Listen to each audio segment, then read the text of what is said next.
One empire ruled for over 600 years. It began with a small tribe on the edge of collapse, but through war, ambition, and faith, it rose to conquer 3 continents. The Ottomans fought crusaders, crushed empires, and stood at the gates of Vienna. They changed the course of Islam and Europe. But like all empires, they too faced decay, rebellion, and betrayal. This is not just a history. This is the rise, the glory, and the fall of the Ottoman Empire.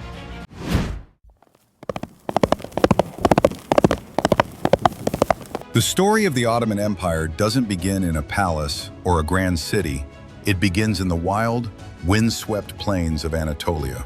The year is 1299. The world is changing. The Mongol Empire dominates Asia, and the once mighty Byzantines are falling apart. In the middle of it all, a small tribe led by a man named Osman I begins to rise. Osman wasn't born into royalty. He was the son of a tribal leader, raised among warriors and horsemen. He believed in strength, in unity, and in a higher purpose. As Byzantine borders crumbled and rival Turkish tribes fought for land, Osman saw a future beyond survival. He believed his people could become something more, something permanent. With clever diplomacy, bold raids, and a deep connection to Islam, Osman expanded his influence town by town. His warriors, fast, disciplined, and loyal, earned a reputation for fearlessness and faith. When Osman died, his son Orhan took command and pushed even further. Orhan introduced coins, government offices, and a standing army. And then came a moment that changed everything. The Ottomans crossed into Europe for the first time, taking the city of Gallipoli in 1354. What had started as a tribal movement in the mountains was now turning into a growing empire. The world didn't know it yet, but a force that would shape history for 600 years had just been born.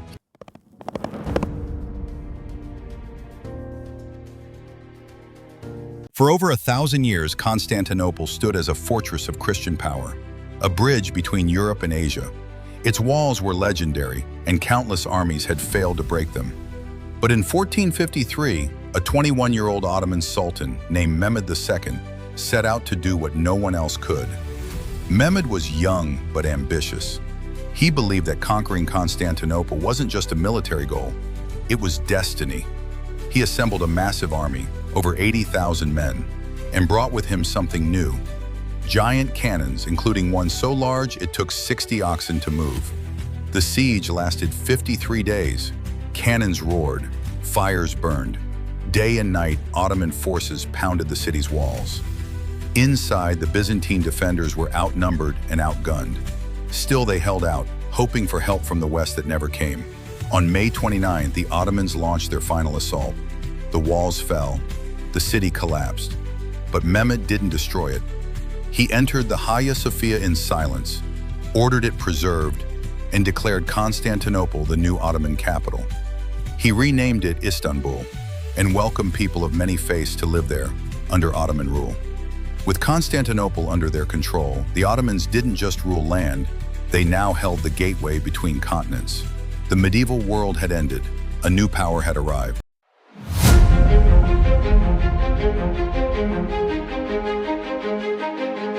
The 16th century marked the high point of Ottoman power, and no ruler symbolized that greatness more than Suleiman the Magnificent. Suleiman ruled for 46 years, from 1520 to 1566. During his reign, the empire expanded further than ever before, across North Africa, deep into Eastern Europe, and even to the Persian Gulf. But he was more than a conqueror. Suleiman was a poet, a scholar, and a lawgiver. He overhauled the legal system, created a fairer tax structure, and appointed judges known for their wisdom and honesty. Under his leadership, Istanbul became a hub of art, science, and architecture. Grand mosques and palaces rose across the skyline. Trade routes flourished, and wealth poured in from 3 continents. He also strengthened the navy, turning the Mediterranean into an Ottoman lake. The world knew him as the lawgiver, and under his rule, the empire wasn't just powerful, it was respected. But even as the Ottomans reached their peak, the seeds of decline were quietly being planted. Power would soon pass to hands less capable. and the glory days would begin to fade.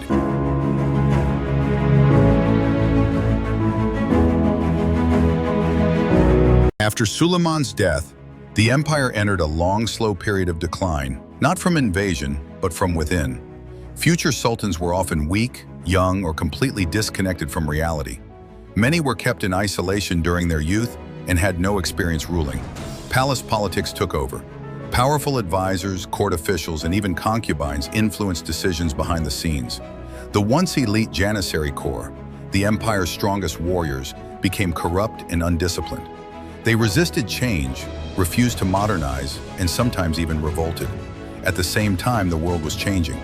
Europe entered the age of discovery, built empires overseas, and developed modern science and weapons. The Ottomans, once ahead of their time, now began to fall behind. Trade shifted to the Atlantic, wealth flowed to Europe.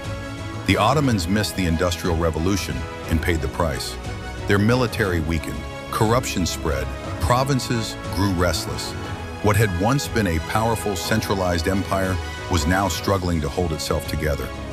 And still, worse days lay ahead.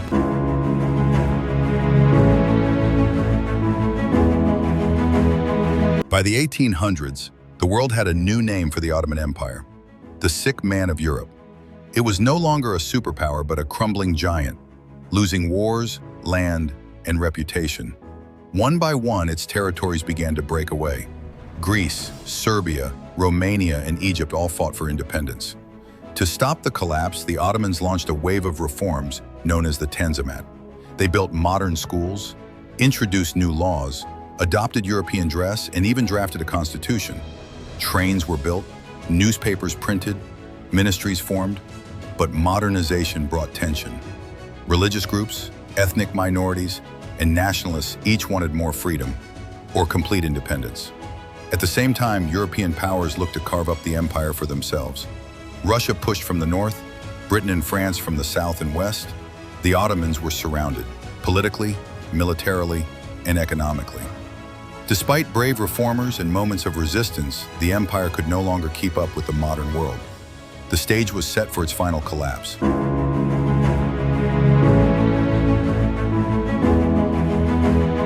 In 1914, the Ottoman Empire made a final desperate move. It joined World War I on the side of Germany and the Central Powers. The hope? That victory would restore lost lands and revive the empire. The result? Total disaster.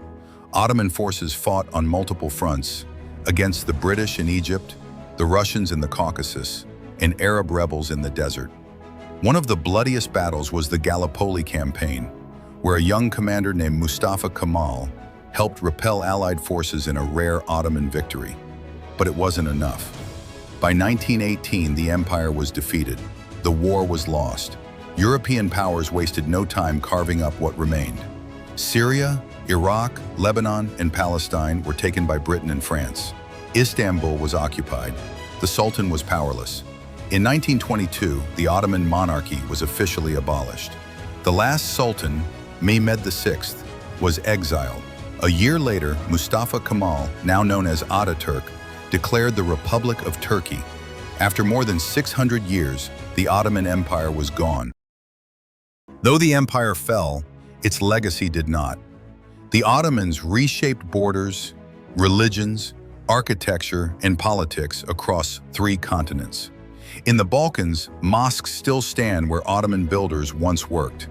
In the Middle East, borders drawn during its collapse still spark conflict today. Istanbul remains a city where East meets West, once again thriving on trade, culture, and history. Ottoman food, music, clothing, and language left deep marks that still survive. More than that, the Ottomans showed how a multi-ethnic, multi-religious empire could rule for centuries, balancing faith with law and tradition with ambition. They made mistakes, they failed to modernize, they lost their way. But their story isn't just about fall, it's about endurance, the rise of a tribe into an empire, the transformation of a city into a capital, the shaping of an entire region for centuries. Few empires lasted as long, fewer still influenced as many. The Ottoman Empire may be gone, but its shadow still stretches across time. From a single warrior to an empire that shook the world, this was only the beginning. If you want to see how the Ottomans conquered Constantinople and defied the West for centuries, make sure to subscribe.